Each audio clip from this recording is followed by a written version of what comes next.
Hello, my friends. Welcome back.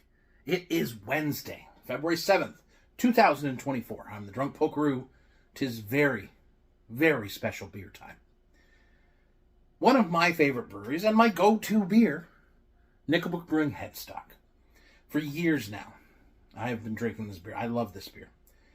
And Johnny Romano, who's the founder, the man behind it all, is one of my favorite people in craft beer. And I got a message the other day that said, Johnny wants to know if you want to come and try double headstock. And I said, I'm sorry, what?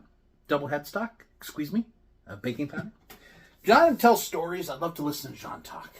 He's a genuine lover of all things craft beer, and he has worked hard to build Brook, along with his brother Peter, and now his family and all the people that work there.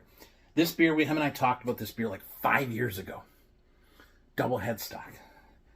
I'm terrible at getting pictures. I didn't get a picture. We split a can. I'm gonna tell you right now. If you like West Coast IPAs, if you want to know how transformative these beers can be, you need to get this beer. Double headstock coming out tomorrow, 9.5%. Sort of throwback can. They do have the birdie on it from the original can. John still has one can of OG headstock with the original label on it left, and the original tap handle. It's insane. I'll get a picture of it next time I go visit. I'll share it at some point.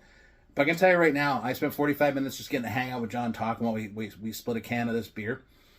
And that is one of my favorite moments in craft beer. And I'm telling you, I don't get excited about a lot of things anymore.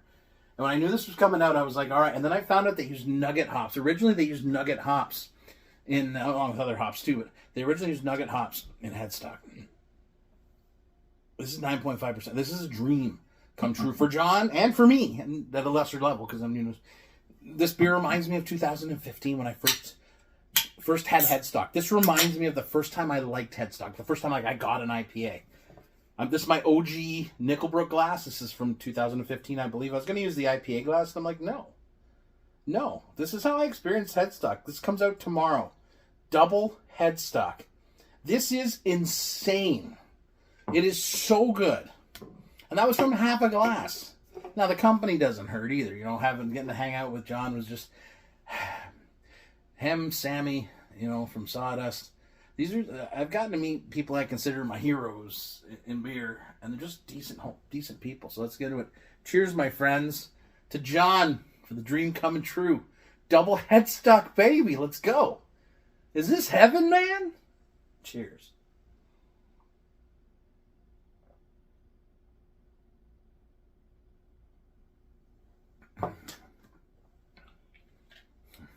I don't think you can see them, but I got tears in my eyes. This is so good. This is so what the dream said it would be. Huge body. Huge malt bill on this, right? Look at Maris Otter malt. Huge. Toasty malt body. Honey-like consistency. Absolutely one of the richest IPA bodies in a West Coast IPA I've ever had. Look at unfiltered. Beautiful beer, right? And then you get this wallop of earthy pine, grapefruit, and orange pith. Pineapple. Bitter, dry, but goddamn, this thing crushes. Like, this is the most dangerous beer in the world. Now, never mind delirium tremens. This is the most dangerous beer in the world. Because it's 9.5%, and you're just like, it's a session IPA. Because it tastes like a dream. Like, there's sometimes when you have beers, and you've been waiting for them. And I heard this was going to happen about a month ago. Like, somebody told me, hey, it's coming out. I'm like, great. I can't wait to come by it. And when I got to go try it with John, I was like, this is amazing. And my first sip, it took me back to 2015 when I first started trying craft beer. And when I first went to the tap room in Brook, I know what day that was. I have a memory, and the Facebook comes up every year. I know the day I first got headstock. And when I had this, I was transported right back to when you first have an IPA that you understand, that you get, and you go, oh my God, this is what I've been missing my entire life. And how do you capture that in a can? Like, I could go on for a long time. I'm not going to. I know I've already been going on too long. But I can't not.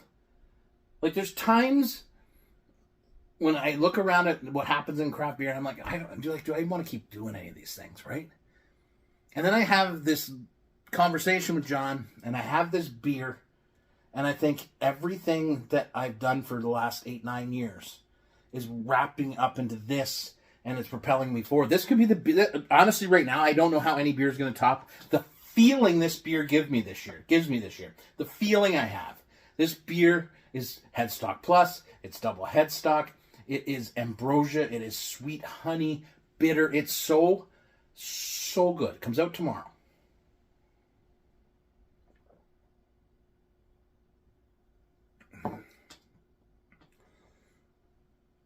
It's a transformative beer if you understand and if you feel the way I do about this style of beer, and if you felt like I do about Headstock, and I have some few friends who do feel that way too about these kind of West Coast IPAs, and I implore you to get it. This is truly, and I know I'm given to hyperbole, but there are a few times when I'm telling you, and I'm looking you dead in the eye, and I'm telling you, this beer is truly transformative. It is amazingly done. It is one of those things that I think I'm going to carry with me for a long time. That first sip, this first can, and the other 3 cans, and then the ones I'm going to go buy on the way home tomorrow.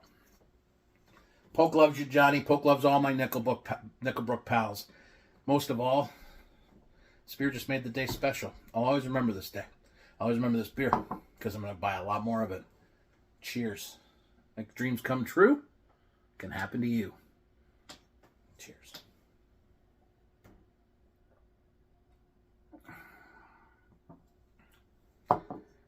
Oh, this life, like, how?